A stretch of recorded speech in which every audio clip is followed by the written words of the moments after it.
Bacon, egg, and cheese breakfast sandwich. I'm gonna show you my favorite way to use Smithfield bacon. I got two types here, thick cut and the original. You see, I got bacon racks on deck, and you should always have bacon on deck because the stuff is good for you. You're gonna go ahead and cut up some cheese, take a look at the bacon, and it's easy to cook. You're gonna get medium high. You're just gonna throw that thing on there. You're gonna cook it for a few minutes each side so you get whatever you want. I like mine crispy with a little bit of chew to it. And personally, I'm a thick cut bacon type of person. I just like the thick ones. And these ones are pretty thick, to be honest. All right, so I'm trying to connect with y'all. So I want y'all to join me in the hashtag Good Food Challenge. Show me your favorite way to cook bacon in the video and tag your boy and do hashtag Good Food Challenge. And I'll pick a winner. And on the live on May 2nd at 12 p.m., I'll give you a shout out and cook that recipe that you make. Let me get to connect with y'all. For this, I'm going to make some boom boom eggs. You're going to crack it, season it.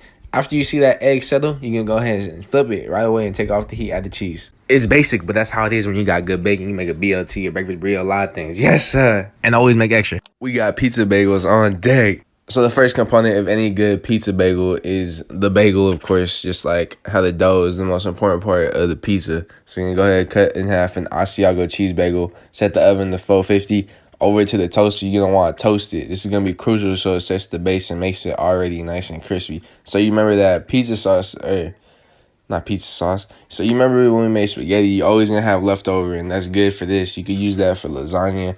You can use it for a bunch of shit, but this is good. So you're just going to go ahead and lay that on there. Some mozzarella cheese, some pepperonis onto a baking sheet, and you're just going to set it into the oven once it's preheated, and you're just going to let that go for like 5-10 minutes until it's nice and melty. Just go ahead and cut it in half and you're gonna already be good. It's just easy like that.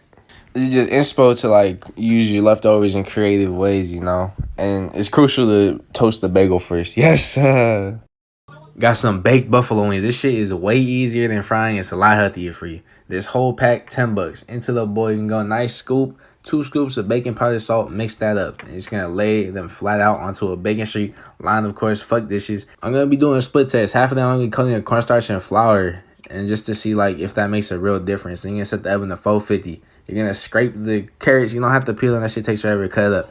Into the oven on the bottom rack. That's crucial to get that heat into there. Get a nice crispiness on the other side because we ain't flipping them. Then hot sauce, you already know. Butter, Frank's Red Hot. That's for the buffalo sauce. And look at the bottom crispy, top crispy. The only 50 minutes in the oven. I'm gonna leave that in there. I tasted all three. They all the same, but there's like a little difference. The only difference with the flour one, it's like more golden. You feel me? But it's just as crispy, so you don't have to if you want the less calories. But I think it's worth it. But either way, it's still good. For that sauce on there, yes sir.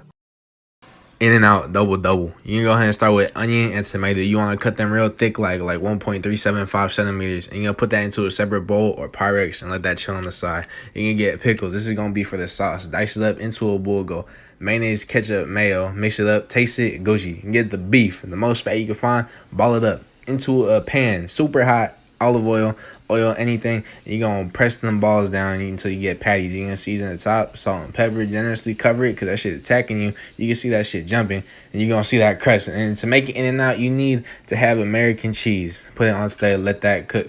Now, the buns is simple. You just want to get good buns, toast it up on both sides. And you want to sear the onions. You want to get that rawness out a little bit.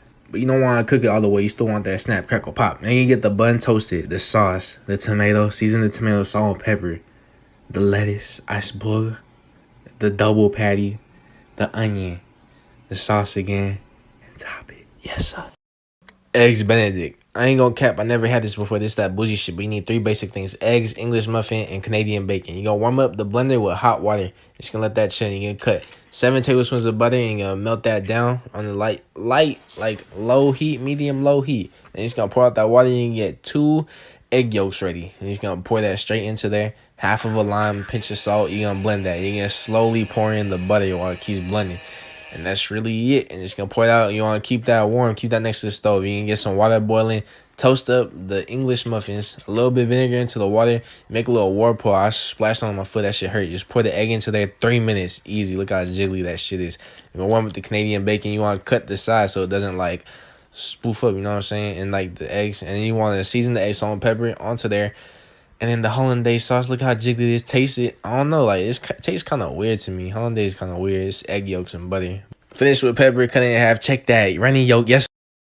This one's from my vegetarians. This is vegetarian enchiladas. We're gonna make the salsa. Instead of the sauce, we're gonna go Roma tomatoes, red onion, garlic, jalapenos, cilantro, chop it all up into a bowl. You're gonna blend them in batches and then add all the lemon, which is 1.5 lemons for me. It just depends how juicy your things are. And a bunch of salt, like a tablespoon and a half. Adjust the seasoning, taste it, and then put it into a bowl and let that chill in the fridge for a little bit while you do everything else.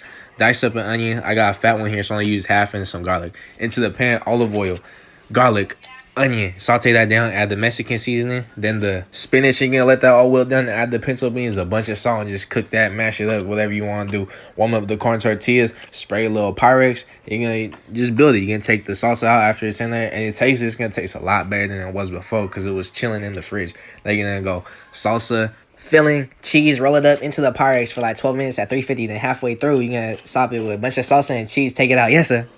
the best kung fu chicken you'll ever eat. We're gonna start with chicken thighs, of course. These are bone and skin on, and you're gonna want to take out the bones. You're just gonna cut around the sides of it, and you're gonna cut down vertically. And you're gonna scrape that meat away, and you're gonna have skin on, boneless thighs.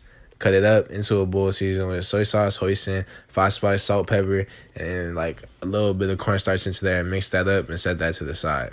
Now for the vegetables, you're gonna get some zucchini, red, yellow, bell peppers, onion and garlic, all chopped up.